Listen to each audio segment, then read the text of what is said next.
All right, number 8 says 6 index cards numbered 1 through 6 are face down on the table. What's the probability of randomly flipping over the cards numbered 2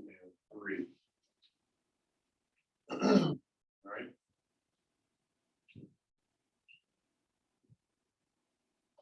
So we've got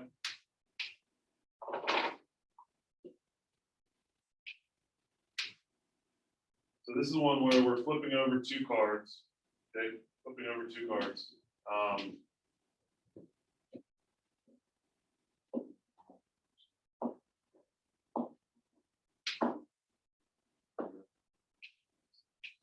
I'm just going to put them in order, and they're face down. Okay. So you want to know what's the probability of flipping over the cards number 2 and 3? This is the one where we could try and figure out what the sample space is, like what our different outcomes are. I think this fits our permutation combination type question pretty easily, right? Does the order matter with which we're picking 2 and 3? Does it matter if we pick 2 and then 3, or 3 and then 2? Or is that the same pick? What's probably around figure out the cards number 2 and 3? So is it the same if I pick 3 and then 2? Yeah, so the order with which we pick the cards doesn't matter. So if order doesn't matter, that's a combination. And you start off with the number that you have. So we have 6, choose 2. So 6, choose 2. Right. I recommend you guys use the Desmos calculator. If you want to use a regular calculator, those are on there as well. Well, also another way to do it, you figure out like there's a 1 in 3rd chance of picking one or 2 numbers first, and a 1 in 5th chance of picking our number next.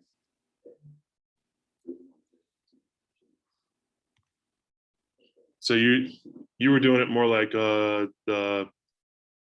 fundamental counting principle. The chance of picking each number, like it was 1/3 chance of getting one of the numbers first. Right.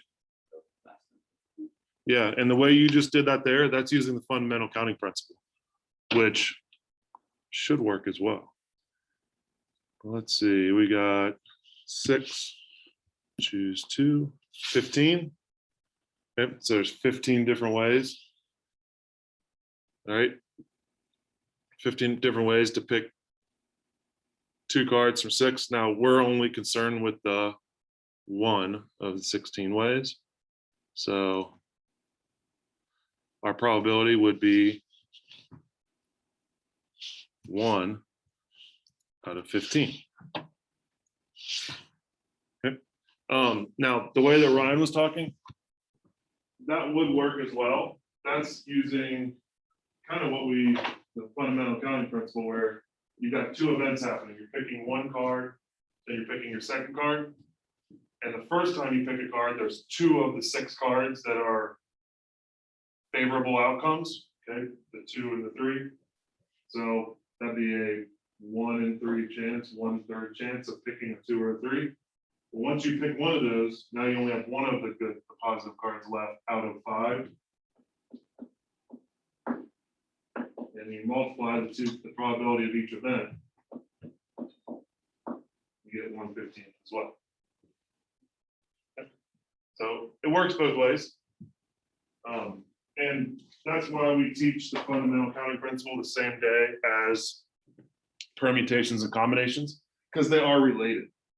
Okay, they are related. It just gets hard to do the fundamental counting principle when you start having really a lot of different combinations. Okay, such as you have 30 people you're picking from. Well, it gets a little bit harder to figure out the probabilities. Especially when you start picking things more than just 2 blanks, 2 events. Okay. So there's number 8. The thing that a lot of people get confused with, and it wouldn't surprise me if a lot of you put like 15 down for your answer. Right, 15 is correct if they were asking how many different ways can you pick 2 cards from the 6. Right, But when they ask for probability, what's the probability? Now you need a number between 0 and 1. All right, and we're only concerned with that 1 out of 15. Okay, so there's number 8. Take a look at number 10.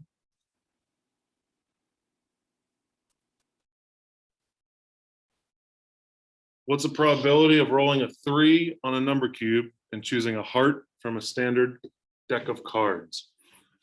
This is one where we wouldn't have to use the fundamental counting principle because we're not picking, it's not, well, first of all, the probabilities are different between the number cube and the deck of cards. So we're not just picking 2 things from a group of a specific amount. So we will use the fundamental counting principle on this one. In our first event, the probability of rolling a 3 on a number cube, that'd be a 1 in 6 chance. And the probability of choosing a heart. If you at any point are confused with if there's a deck of cards questions and you are confused as to like what that means, like choosing a heart, well, cards have 4 different suits. Hearts is one of them, hearts, spades, clubs, and diamonds. 4 different suits, and there's the same number of each suit. So choosing a heart would be a 1 in 4 chance. You have a 1 in 4 chance of picking a heart from a deck of cards. So you have a 1 6 chance times a 1 4 chance, which is a 1 24th chance of doing this.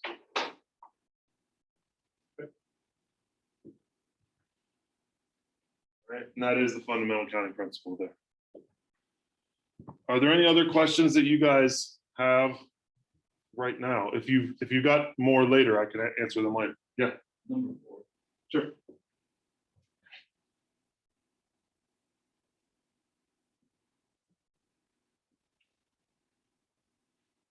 All right.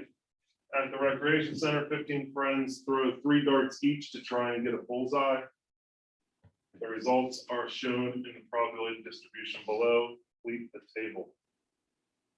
All right, so our relative frequency, all right, a relative frequency is a probability. And they say that in parentheses, but when you talk about relative frequency, you're talking about a number. What's the chance of that happening? What's confusing here, and this was same thing where we had our hole in ones. The numbers 0, 1, 2, and 3 aren't as much numbers as they are categories. Okay, this is just the number. This is just 8 people got 0 bullseyes. 4 people got 1. 2 people got 2 bullseyes, and 1 person got 3 bullseyes. So our relative frequency for the people who got 0 bullseyes will be 8 out of our 15 friends. So the 1 will be 4 out of 15, 2 out of 15, and 1 out of 15. So relative frequency and probability, you're just talking about how many people out of the total number.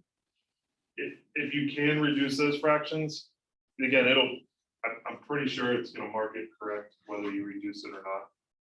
Typically, we reduce it for probability because it just makes it easier to work with. Any others? Sure.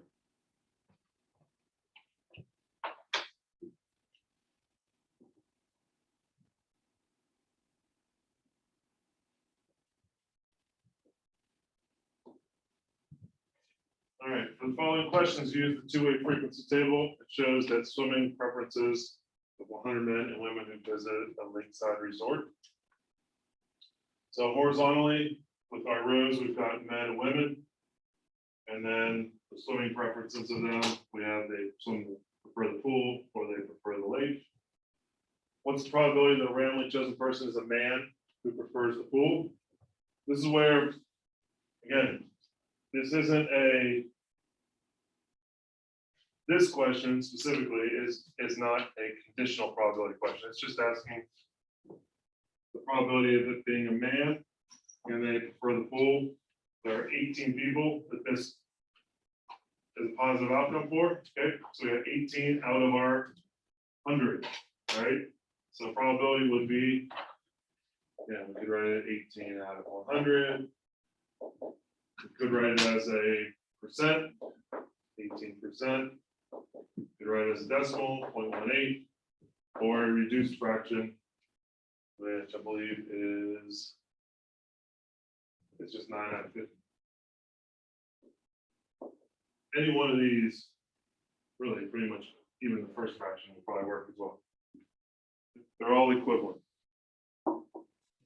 What's the probability that a randomly chosen person is a woman, given that the person prefers the pool? Now, that given word gives us the condition, all right? So we got to focus on the person that prefers the pool. So we're focusing on that column.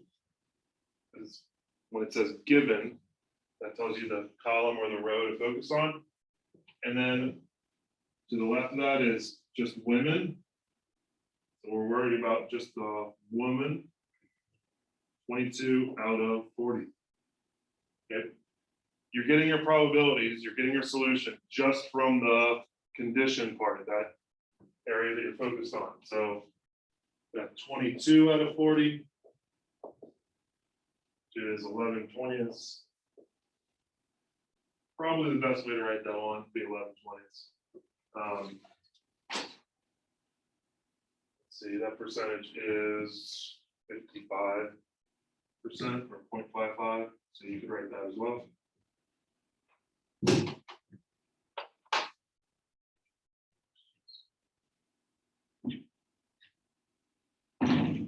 All right, last question with this one.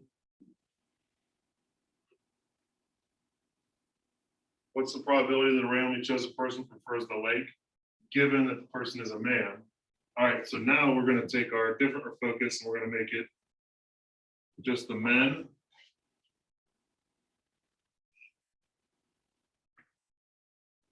Okay. Given the person's man, so the person prefers the lake. So we're talking about these people out of our total. So 25 out of 43.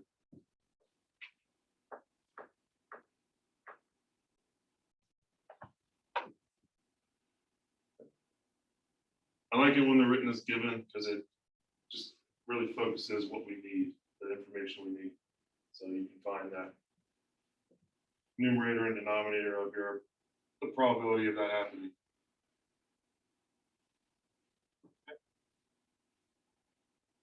All right, any others? Again, feel free to ask later on if you guys haven't finished it. I would recommend finishing it before you leave today so you guys can ask those questions and you feel confident for the test. I will open the test up first thing in the morning tomorrow.